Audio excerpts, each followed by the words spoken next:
कि कथा समझ चुकी है कि ये जो यूवी के मामा है ये जानबूझकर गायत्री माँ को उनके बच्चों से, उनके परिवार से दूर रख रहे हैं और ये उनकी सोची समझी एक प्लानिंग सी है।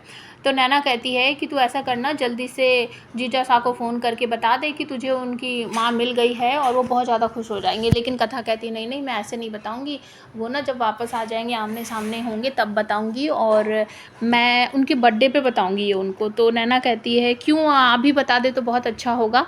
लेकिन नैना कहती नहीं नहीं। तो वो उसके बर्थडे को सेलिब्रेट करने के लिए जो डेकोरेशन का सामान होता है दोनों लेने चली जाती है। दूसरी तरफ यूवी अपने सारे सोर्स के पास फ़ोन वगैरह करके कह देता है कि इस पोस्टर में जो लेडीज़ हैं और जो ये ब्रांड है इनके बारे में पता लगाओ।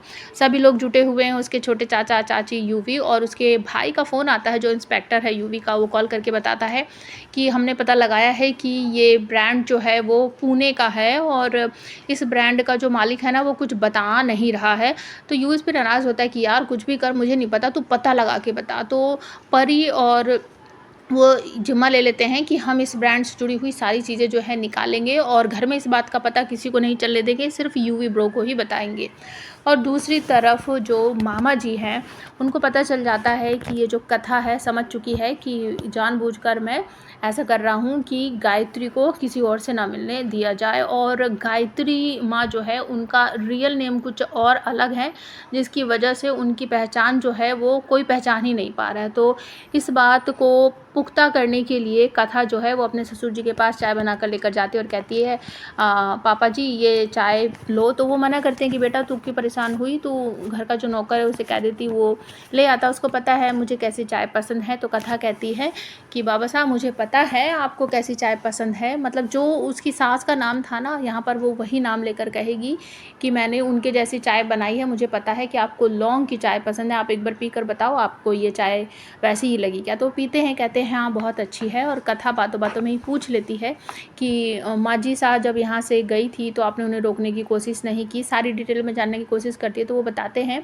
कि उस समय उसने एक कंपटीशन जीता था और पापा इस कंपटीशन के खिलाफ थे, उन्होंने मना कर दिया था कि तुम इसमें पार्ट नहीं करोगी, बस जितना हो गया ठीक है। और उस समय मैं घर पर नहीं था जिस समय तुम्हारी सास या यूवी की माँ यहाँ से गई, तो मुझे तो मौका ही नहीं मिला उसे रोकने का। और उसके बाद मैंने पापा से छुप कर बहुत कोशिश की उसे ढूंढने की, लेकिन वो मुझे आज तक कभी नहीं मिली है। अब कथा सोचती कि ये बात मैं इनको बता दूं, लेकिन फिर सोचती है पहले यूवी आ जाए, उसके बर्थडे पर ही मैं ये बात बताऊंगी, महाराज जी भी खुश हो जाएंगे। और कथा जो है अब फ़ोन करती है गायत्री माँ के पास, उनको मिलने के लिए बुलाती है। गायत्री माँ फ़ोन पर सुन रही हैं और कहती हैं कि मैं लेट हो सकती हूँ लेकिन मैं मिलने ज़रूर आऊँगी। और तभी उनका भाई आ जाता है और वो फ़ोन छीन लेता है।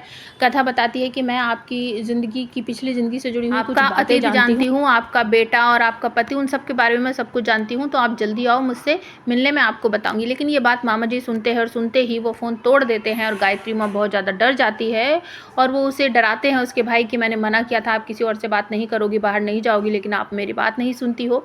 तो नैना वहाँ पर पहुँच जाती है, इंतज़ार कर रही है नैना और कथा, लेकिन माँ जी जो है वो वहाँ नहीं आई है। और उनके भाई ने प्लानिंग कर ली है कि इनको जल्दी से जल्दी यहाँ से किसी दूसरे शहर लेकर जाएं ताकि ये अपने परिवार से मिल ना पाए, नहीं तो मेरे हाथों से सब कुछ चला जाएगा।